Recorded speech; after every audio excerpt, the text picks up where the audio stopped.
So glad you're with us here. A big day of news in San Diego, the nation, and really across the world. So glad you are here in our 6 a.m. hour. I'm Eric Connert. And I'm Netta Iranport. So we have all your big headlines covered, and we're going to start with this. This is a live shot right now of the U.S. Capitol, where tonight President Biden delivering his first State of the Union address. From Russia's invasion of Ukraine to fighting inflation, those are just some of the big topics, and this is going to be his first State of the Union address, even though it's his second year as the president. Right, and this time there will be people there. A lot of, obviously, political leaders will be there. Some masked, some not. So I think we're going to send it over now to CBS's Skylar Henry. He has the very latest from Capitol Hill. Barricades and fencing have gone up around Capitol Hill as a safety measure ahead of President Biden's State of the Union tonight. Considering recent events at home and abroad, this address is as important as ever. Authorities say there are no credible threats, but want to avoid taking any chances following the January 6th insurrection and recent trucker protests. America is on the move again. Last year, at his joint address to Congress, Mr. Biden detailed his plans for infrastructure and social programs. Tonight, he'll renew his call for Congress to pass pieces of his Build Back Better agenda as a way to fight inflation. Lowering costs for child care, lowering costs for elder care, lowering costs for prescription drugs, those are not done yet. Last year's speech was centered around bringing America out of the coronavirus pandemic. Now, with Russia's invasion of Ukraine, foreign policy is likely to take on a bigger role. This is not a moment to be on the sidelines. This is a moment to be vocal, and this is a moment to think about where you are in history. Barbara Perry, the director of presidential studies at the University of Virginia, says Mr. Biden needs to walk a fine line as he tries to promote his accomplishments. The President of the United States cannot make all Americans happy, but he does have to do what Bill Clinton used to say, feel their pain. And this is a strength, it so happens, of Joe Biden. Iowa Governor Kim Reynolds will deliver the Republican Party's response to President Biden's speech.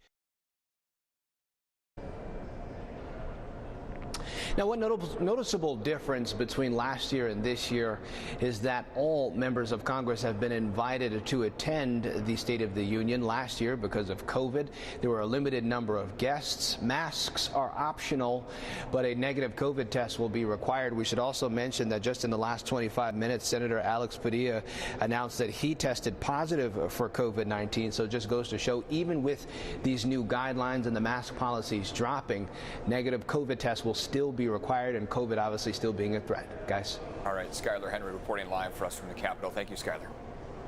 And of course, you can watch the State of the Union right here on CBS 8. Starts at 6 p.m. CBS News Live at 6 can still be seen tonight for your local coverage over on the CW San Diego. And this morning, we are seeing what Ukraine's foreign minister is calling a barbaric attack from Russia on the city of Kharkiv. Shelling pounded the main central square in Ukraine's second largest city, striking the regional administrative building. He's now calling on more international sanctions against Russia. The prosecutor of the International Criminal Court is launching an investigation into possible war crimes and crimes against humanity. Meanwhile, the first round of talks between Ukraine and Russia ended with no breakthroughs. Both sides have agreed to a second round, but in the meantime, Ukraine will still bear the brunt of the Russian offensive. The war between Russia and Ukraine entering its 6th day now. And look at this. Satellite imagery shows a 40-mile Russian convoy heading towards Kyiv. Russia is finding themselves increasingly isolated by devastating economic sanctions on that country. The Russian ruble is plummeting, is now worth less than 1 U.S. penny. Their stock exchange remains closed for a second day to stave off losses. And this morning, big changes to the COVID rules are in effect back here in California. Our state will no longer require masks in most indoor settings, and this comes as the state is dropping the mask requirements in schools in less than 2 weeks. CBS 8's Dana Marie McNichol live with everything we need to know here, and this all depends on the district that your kid belongs to here. Well, good morning to you both, Eric and Netta. Governor Newsom just made an announcement that so many parents have been waiting a long time to hear. So California will no longer require schools to have their students wear a mask indoors, rather have it up to individual school districts to opt in or out of that mandatory mask mandate. Here in San Diego, we're seeing both different school districts saying yes and others saying no. So San Diego Unified School District as well as Sweetwater School District, with schools both in Chula Vista and Bonita, are maintaining a mandatory indoor mask policy as long as COVID case numbers remain high in San Diego County, according to federal guidelines. Now, on the other hand, we're seeing a number of districts, including Cajon Valley, Escondido Union, Poway Unified, and others following that state guidance. San Diego Unified plans to consult with health experts from UCSD to determine its masking policy once San Diego's COVID levels do come down. They say they plan to share its strategy sometime before March 11th. Now, advocates of masking choice are questioning whether districts will continue to strictly enforce indoor mask requirements in the days leading up to March 12th in 2 weeks.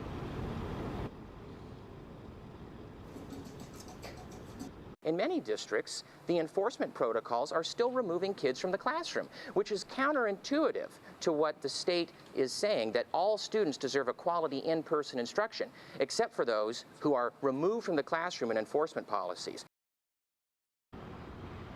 And starting today, for most workers here in San Diego and across the state, they will no longer require to wear a mask indoors, but employees are still required to have a mask on hand if employers ask for it. Now, again, in high transmission areas like hospitals and public transportation, you still need to wear a mask. Now, if you're a parent wondering if your school district will continue that mask mandate or not, we have the full list on CBS8.com or on our app. In downtown San Diego, I'm Dana Marie McNichol for CBS 8. I'll send it back to you. SDGE will be taking part in a second utility rate workshop today hosted by the California Public Utilities Commission. Yesterday, ideas were floated to help keep rates down, including keeping utility companies from building electric vehicle charging stations or giving rebates on home appliances. SDGE Vice President Scott Kreider wants the financial burden of some programs, like support for low-income customers, shifted back to the state. We're calling on the state legislature to immediately pass legislation to remove the costs of state-mandated public purpose programs from electric rates and instead finance those important programs through the state's general fund. Kreider also called for rate reform where customers would pay a flat rate for electricity. For more information on how to participate, click on the help button at CBS8.com. Sidewalk vendors could soon have a set of new rules to follow here in San Diego. Today, the full city council will take up a plan to implement new regulations. And if this passes, the ordinance would ban street vending along busy beaches and high traffic areas. That includes Balboa Park, Little Italy, the Gas Lamp, but only during the summer season. It would also establish protected zones for vendors and others. The city of Del Mar voted against an agreement to put a fence on the Upper Bluff. The North County Transit District wants to put a fence there to keep people the tracks and out of harm's way. Most of the people who called into the meeting opposed the fencing. Del Mar's mayor and Del Mar councilman Dave Drunker voted for the agreement. They say NCTD owns the rights to the land and they can put fencing on the bluff even if the council doesn't approve. But some callers said they're willing to sue NCTD to keep the fencing from going up. Taking a look outside here, warm start it's going to be here to our Tuesday, right? Yeah, I mean, we're already in the mid-40s right now. We're probably going to warm up to the 50s within about an hour and a half or so, and then we'll make it well into the 60s, closer to 8 and 9 a.m. We've got those temperatures really making their way to the low 80s by the time we reach the afternoon. View outside is gorgeous as we kick off the morning. Sunrise technically comes in about 10 minutes or so, just under 10 minutes.